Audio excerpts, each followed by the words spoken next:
नमस्कार दोस्तों, मैं जिस आपका स्वागत करता हूं आपकी इस करंट अफेयर की इम्पोर्टेंट क्लास में, जिसमें हम दोस्तों डेली जो करंट अफेयर होता है उसकी प्रैक्टिस करा रहे हैं, जो कि आपके हर एग्ज़ाम के लिए महत्वपूर्ण है।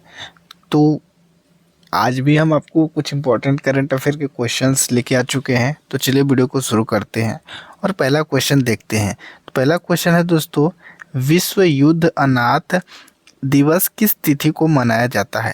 तो अगर हम दोस्तों विश्व युद्ध अनाथ जो दिवस की बात करें, यानी जो विश्व अनाथ दिवस सेलिब्रेट किया जाता है, ये हर साल 6 जनवरी को मनाया जाता है। और इसका जो मुख्य उद्देश्य की अगर हम बात करें, विश्व युद्ध अनाथ दिवस में जो विश्व में युद्ध के दौरान बच्चे अनाथ हुए हैं, उनके द्वारा जो सहन किए गए आघात हैं उसके बारे में जागरूकता फैलाना, और जागरूकता के दौरान कई महत्वपूर्ण कार्यक्रमों का आयोजन किया जाता है। तो ये हर साल 6 जनवरी को सेलिब्रेट किया जाता है। तो इसका राइट आंसर है ऑप्शन नंबर सी। उसके बाद अगला क्वेश्चन दोस्तों, अगला क्वेश्चन है, भारतीय ओलंपिक संघ के सीईओ के रूप में हाल ही में किसे नियुक्त किया गया है? तो अगर हम दोस्तों बात करें भारतीय ओलंपिक संघ, यानी जो गवर्नमेंट ऑफ इंडिया के खेल मंत्रालय के अंतर्गत आता है ओलंपिक संघ, उसके जो वर्तमान में संघ के सीईओ की नियुक्ति की गई है, और उस व्यक्ति का नाम है रघुराम अय्यर, यानी ऑप्शन नंबर ए इसका राइट आंसर। अब रघुराम अय्यर की बात करें तो वो आईपीएल टीम से संबंधित व्यक्ति हैं। ये राजस्थान रॉयल्स और राइजिंग पुणे के सीईओ के रूप में कार्य कर चुके हैं। तो ऑप्शन नंबर ए इसका राइट आंसर है। और अगर हम बात करें दोस्तों भारतीय ओलंपिक संघ की जो अध्यक्ष या सीईओ की नियुक्ति की बात करें, तो इसके लिए गवर्नमेंट ऑफ इंडिया के द्वारा एक पैनल बनाया जाता है, और उस पैनल के द्वारा जो एप्लीकेशन इनवाइट किए जाते हैं अपने पास, यानी बुलाए जाते हैं, उनमें से लोगों की सिफारिश के बाद जो मतलब उच्च लोगों जो कमेटी के द्वारा नामों की सिफारिश की जाती है कि इसका जो इंटरव्यू लिया जाए, उनका इंटरव्यू लिया जाता है। इंटरव्यू में जो लोग सेलेक्ट होते हैं उनकी नियुक्ति की जाए। तो अभी वर्तमान में रघुराम अय्यर की नियुक्ति की गई है भारतीय ओलंपिक संघ के सीईओ के रूप में। उसके बाद अगला क्वेश्चन है दोस्तों, भारत के पहले मीटिंग और रिपोर्ट पोर्टल को हाल ही में किस राज्य में लॉन्च किया गया? तो अगर हम बात करें दोस्तों भारत के पहले मीटिंग और रिपोर्ट पोर्टल की, तो इसकी नियुक्ति या इसका लॉन्चिंग हिमाचल प्रदेश गवर्नमेंट के द्वारा किया जा चुका है। उसके बाद अगला क्वेश्चन की अगर हम बात करें दोस्तों, तो छत्तीसगढ़ सरकार द्वारा राम मंदिर के सम्मान में किस तिथि को शुष्क दिवस घोषित किया गया है? तो दोस्तों शुष्क दिवस 22 जनवरी, यानी सभी को पता है कि 22 जनवरी को राम मंदिर का जो उद्घाटन है, और इसी दिन सीजी सरकार यानी छत्तीसगढ़ गवर्नमेंट के द्वारा शुष्क दिवस घोषित किया गया। अब दोस्तों शुष्क दिवस की बात करें तो शुष्क दिवस से मतलब है कि उस दिन छत्तीसगढ़ में किसी प्रकार की जो मदिरा की दुकानें हैं वो नहीं खुली रहेंगी। चूँकि दोस्तों जो लीकर एक्ट है भारत का, ये हर राज्यों को प्रावधान देता है कि कोई भी गवर्नमेंट अपने अंदर किस डेट को शुष्क दिवस घोषित कर सकती हैं। तो इसके तहत छत्तीसगढ़ सरकार के द्वारा शुष्क दिवस घोषित किया गया है 22 जनवरी को। उस दिन छत्तीसगढ़ में पूर्ण रूप से शराब की और जो भांग वगैरह की शॉप होती हैं वो पूर्ण रूप से बंद रहेंगी। तो इसका right answer option number C है। उसके बाद अगला क्वेश्चन है दोस्तों, अगला क्वेश्चन है, संस्कृत के आयाम नामक पुस्तक का विमोचन हाल ही में किसके द्वारा किया गया? तो अगर हम बात करें दोस्तों संस्कृत के आयाम नामक पुस्तक का विमोचन हाल ही में General VK Sinha VK Singh के द्वारा किया गया। अब दोस्तों वीके सिंह की बात करें तो ये नागर विमानन एवं सड़क परिवहन राज्य मंत्री हैं और जनरल वीके सिंह ये सेवानिवृत्त हो चुके हैं 2014 में, और ये उस 2014 में बीजेपी में ज्वाइन हो चुके हैं और बीजेपी से ये राज्यसभा सांसद भी है। और अगर हम बात करें तो इन्होंने जो संस्कृत के आयाम नामक पुस्तक का विमोचन किया है, और इसकी लेखिका की बात करें तो डॉक्टर मनोरमा मिश्रा जो हैं इसके राइटर हैं।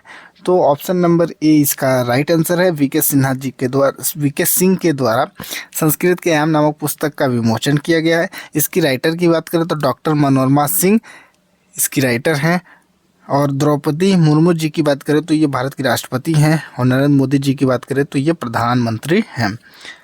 उसके बाद अगला क्वेश्चन अगर हम बात करें दोस्तों, तो अगला क्वेश्चन है किस देश ने हिम तेंदुओं को अपना राष्ट्रीय प्रतीक घोषित किया। तो हिम तेंदुओं की बात करें तो किर्गिस्तान के द्वारा हिम तेंदुआ को अपना राष्ट्रीय प्रतीक घोषित किया गया है। अब दोस्तों राष्ट्रीय प्रतीक से बात करें, ये जो किसी भी राज्य या किसी भी देश के द्वारा किसी भी एक पर्टिकुलर चीज़ को अपना राष्ट्रीय प्रतीक घोषित किया जाता है, जिसके तहत वो उस देश का सिंबॉलिक आइकन हो जाता है और उसकी जो केयर के रूप में आप मान सकते हैं, बहुत ही उस चीज़ पे विशेष फोकस दिया जाता है क्योंकि वो राष्ट्रीय धरोहर के रूप में माना जाता है।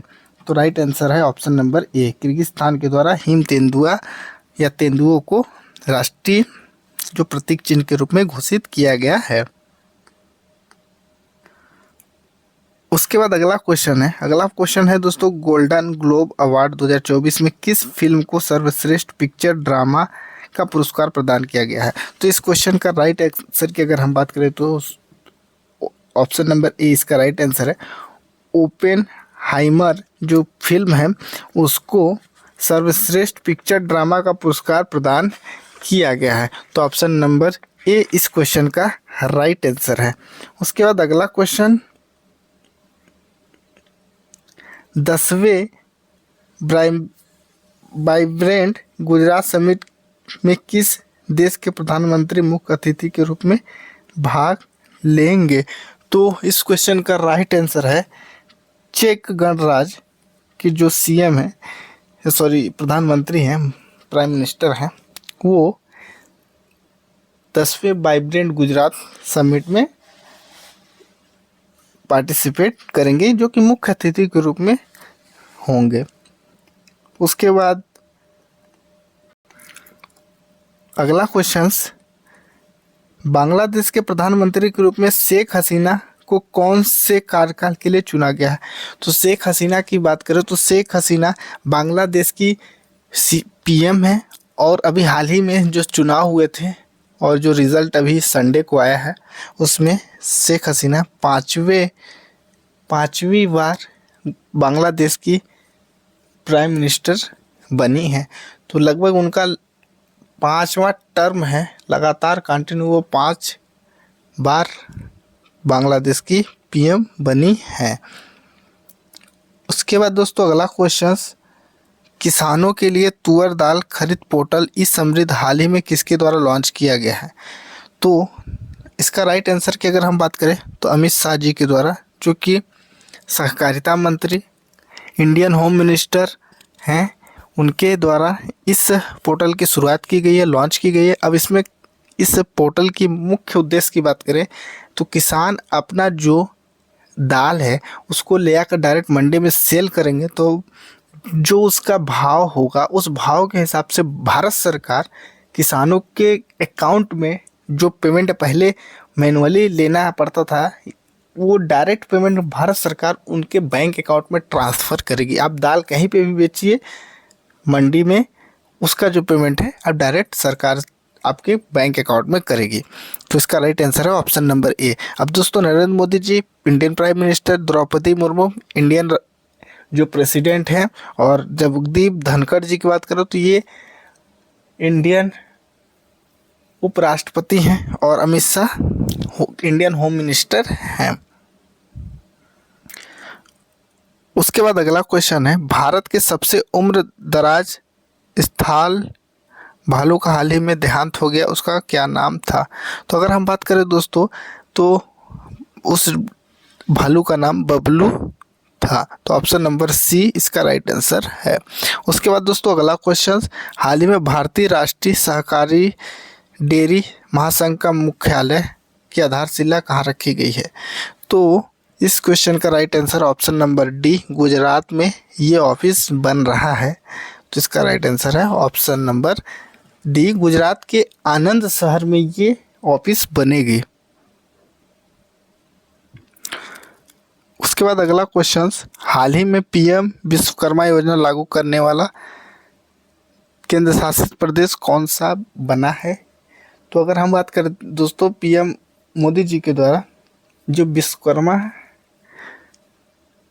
पीएम विश्वकर्मा योजना लागू किया गया था, जिसके तहत जो विश्वकर्मा प्रजाति के लोग हैं, जिनकी कैटेगरी विश्वकर्मा आती है, उनको अपने बिजनेस करने के लिए बहुत ही किफ़ायती रेट में, इंटरेस्ट के रेट में बहुत ही आसानी से लोन प्रोवाइड करने के लिए भारत सरकार के द्वारा लॉन्च की गई थी। इस योजना को अपने राज्य में, यानी जम्मू कश्मीर ही एक ऐसा राज्य है जहाँ पे ये योजना लागू कर दी गई है, वहाँ पे इस योजना को लागू कर दिया गया है। तो ये पहला राज्य बन गया है। उसके बाद अगला क्वेश्चन और इस वीडियो का लास्ट क्वेश्चन, हाल ही में PLI मंजूर प्राप्त करने वाली पहली भारतीय EV यानी इलेक्ट्रिक व्हीकल कंपनी कौन सी है? तो इसकी राइट आंसर की बात करें तो ओला इलेक्ट्रिक जो है इसका राइट आंसर है। अब दोस्तों EV की हम बात करें तो ये इलेक्ट्रिक कंपनी होती हैं जो कि इलेक्ट्रिक मोटर व्हीकल बनाती हैं। ओला भी इसमें एक है दोस्तों। और PLI की बात करें तो प्रोडक्शन लिंक्ड इनिशिएटिव इसका फुल फॉर्म होता है। इसके तहत जो प्रोडक्शन कंपनी करती है उसको प्रोत्साहित करने के लिए भारत सरकार के द्वारा अप्रिसिएट किया जाता है, सर्टिफिकेट प्रोवाइड किया जाता है और कुछ प्रमाण पत्र दिए जाते हैं। तो इसका राइट आंसर है। तो आई होप दोस्तों वीडियो अच्छी लगी तो लाइक करें, चैनल पे पहली बार आए हुए हैं तो चैनल को सब्सक्राइब करें। नीचे डिस्क्रिप्शन में बहुत सारे लिंक्स हैं, आप उस लिंक्स को क्लिक करके हमको फॉलो कर ले, जैसे इंस्टाग्राम, टेलीग्राम को तो आप सब्सक्राइब कर ही लीजिए क्योंकि इस क्लास की PDF वहीं पे मिलेगी, आप प्रैक्टिस भी कर सकते हैं। तो धन्यवाद दोस्तों वीडियो देखने के लिए।